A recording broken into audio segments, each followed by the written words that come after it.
Hello all welcome to my channel. எல்லோரும் கன்சிஸ்டண்ட்டாக இருக்கீங்களா? இன்றைக்கி தொடர்ந்து ஒரு 3 ரெசிபீஸ் வந்து பார்க்க போகிறோம். பீன்ஸ் பருப்பு உசிலி, அது கூட வாழைப்பூ கொள்ளு போட்டு ஒரு கூட்டு, அது கூடவே பயிரெல்லாம் போட்டு ஒரு அடை மாதிரி. ஃபஸ்ட்டு பீன்ஸ் பருப்பு உசிலி பார்க்கலாம். டிமார்ட்டில் இந்த மாதிரி கலந்த பருப்பு இருக்கும். அப்படி இல்லைன்னா கடலைப்பருப்பு துவரம் பருப்பு மட்டும் போட்டுக்கோங்க.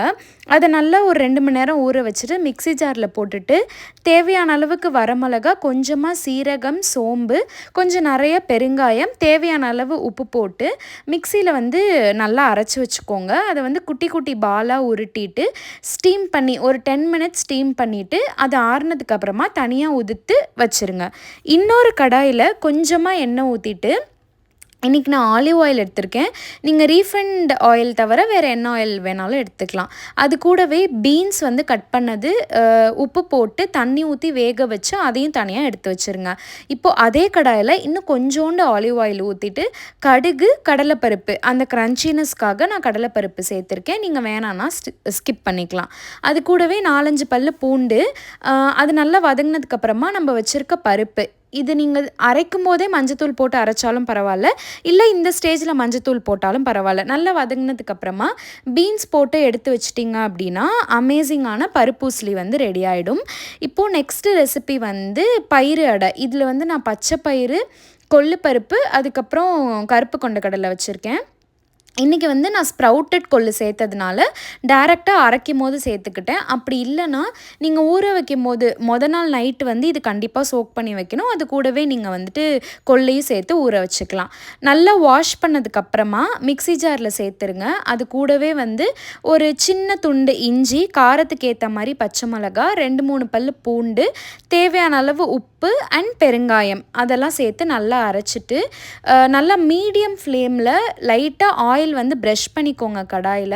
இது தோசை மாதிரி மெலிசாக ஊற்றுனா அவ்வளோ ஸ்மூத்தாக வராது, திருப்ப முடியாது. ஸோ நான் அடை மாதிரி குட்டி குட்டியாக ஊற்றி எடுத்து வச்சுக்கிட்டேன்.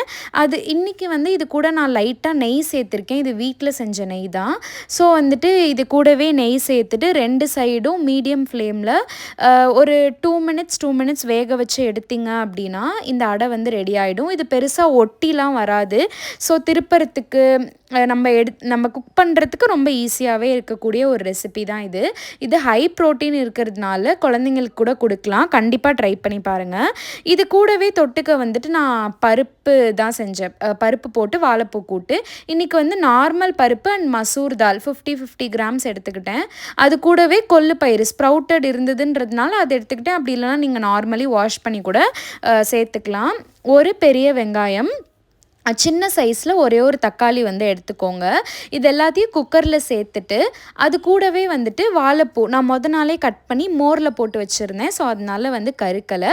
அது கூடவே மஞ்சத்தூள் அண்டு சாம்பார் பொடி. இந்த ஸ்டேஜில் நீங்கள் உப்பு போட்டுக்கலாம். பட் நான் இன்றைக்கி வந்து கடைசியாக ஆட் பண்ணியிருக்கேன்.